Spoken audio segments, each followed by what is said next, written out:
In this video, we'll show you how to change the rear brake rotors and pads on your Ford F-150.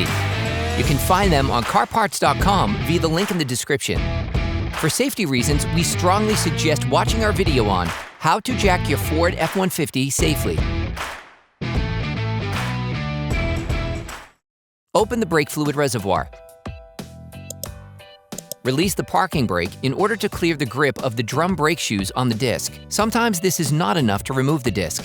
You will have to remove the shutter cover located behind the anchor plate with pliers. You can now reach the adjustment mechanism of the brake shoes and retract the brake shoes until the disc is free. You can use a screwdriver to help you. Insert a flathead screwdriver into the opening of the brake caliper. Lift it off using the screwdriver as a lever by pulling it towards you. This will cause the piston to retract slightly so that the caliper can be removed more easily for the next steps. With a ratchet and a 10mm socket, unscrew the slide pins.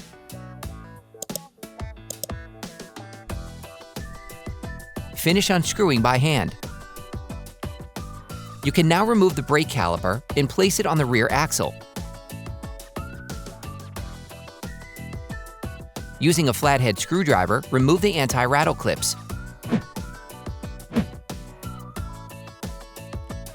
Using a wire brush, clean the caliper mount to remove any excess rust that could prevent the pads from sliding.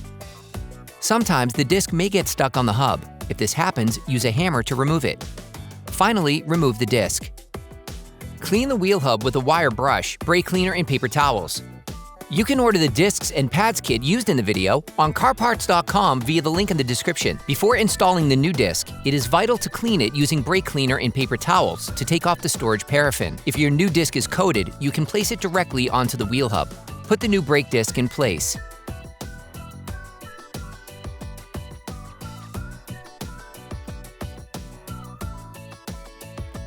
Apply grease to prevent corrosion over time. Get hold of the anti-rattle clips supplied in the kit. Place the new anti-rattle clips on the caliper mount. Grab the brake caliper.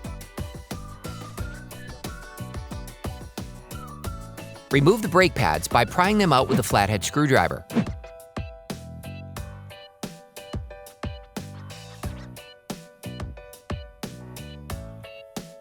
You need to check the sliding of the brake caliper slide pins and the condition of the caliper slide pin boots. If they look worn, you are advised to replace them with new ones. For great content, our best price, and fast shipping, download the CarParts.com app now. Press the piston into the brake caliper. Using a clamp or a brake windback tool, press the piston into the caliper. As the piston enters the brake caliper, brake fluid will flow back into the brake fluid reservoir. Depending on the original level of the reservoir, make sure that the liquid does not overflow. Grab the new pads and lightly coat the ends with copper grease to help them slide more easily. Insert the pads. Place the inner pad in the brake piston. Then put the outer pad in its housing.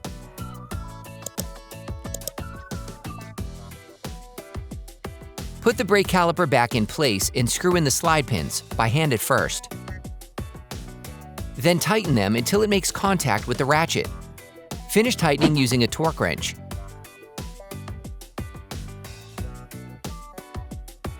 Clean the disc with brake cleaner and a cloth to remove the grease from the new pads.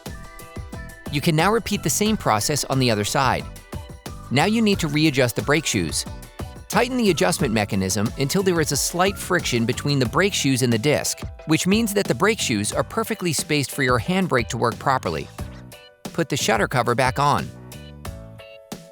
Then you will be able to put the wheels back on your vehicle. Put your truck back on the ground before properly fixing the wheels in place. Don't forget to screw the brake fluid cap back on before starting the truck.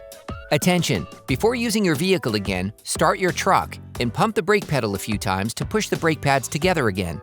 Try to drive smoothly and avoid sudden braking for the first 30 miles or so to avoid glazing the new pads. Operation complete.